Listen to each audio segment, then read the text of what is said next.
वंदे भारत में आज नजर या शुरुआत हम करते हैं उस खबर से जिस पर सियासी भूचाल।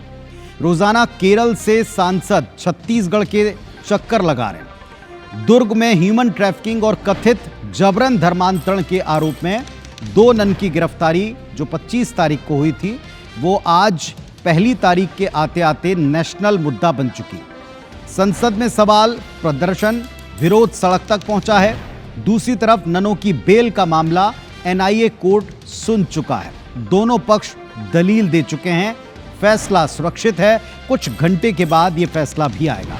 दिन भर का अपडेट इस रिपोर्ट से। छत्तीसगढ़ से लेकर केरल तक 2 कैथोलिक नन की गिरफ्तारी पर लगातार माहौल गर्म है। ह्यूमन ट्रैफिकिंग और जबरन धर्मांतरण के आरोप में ननों को हिरासत में लिया गया। निचली अदालतों में जमानत खारिज होने के बाद अब मामला बिलासपुर एनआईए कोर्ट में है। शुक्रवार को बिलासपुर एनआईए कोर्ट में सुनवाई हुई। इस दौरान पीड़ित पक्ष ने अपनी दलीलें दर्ज कराईं। वहीं एनआईए ने आरोपों को सही ठहराने के लिए अपनी तैयारी पेश की। एनआईए कोर्ट ने दोनों पक्षों पर बहस सुन ली है और इसके बाद अपना फैसला सुरक्षित रखा है। एनआईए कोर्ट शनिवार को ननों की जमानत पर फैसला सुनाएगा।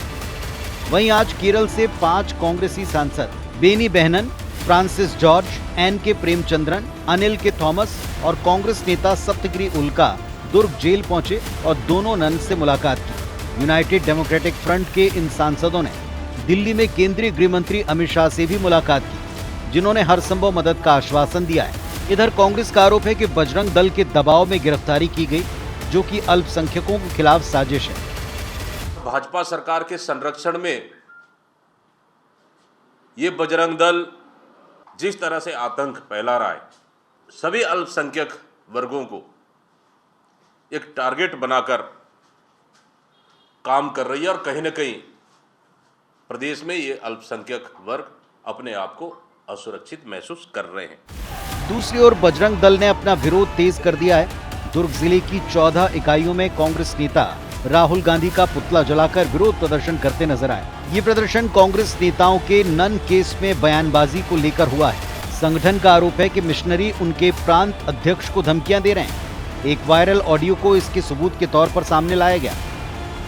समाज की रक्षा के लिए, हिंदू समाज की संस्कृति को बचाने के लिए अगर बजरंग दल को गुंडा कहते हैं तो यह आरोप हमको बिल्कुल मंजूर है और हिंदू समाज की संस्कृति के लिए हर एक चुनौती से लड़ने को तैयार है। रही बात कांग्रेस के प्रदेश अध्यक्ष ने कहा AK-47, तो AK-47 जब संसद में लेके घुसे थे तो ऐसे लोगों का अपना दामाद बना के कांग्रेस रखी थी, अपने गिरेबान में झांके, फिर उसके बाद आरोप प्रत्यारोप लगाए।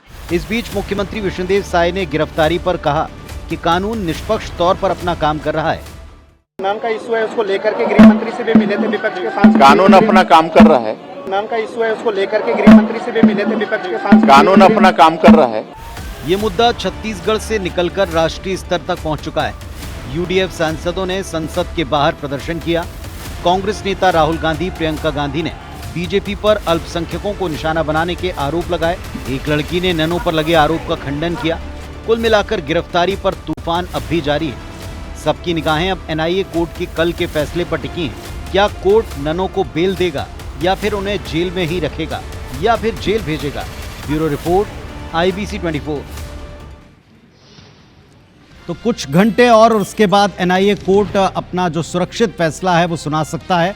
बेल मिलती है या जेल जारी रहता है, ये बात नन के केस में समझ में आ जाएगी। इसी से डिसाइड होगा कि सियासत का अगला पैंतरा किस तरफ का, किस दल का क्या होगा।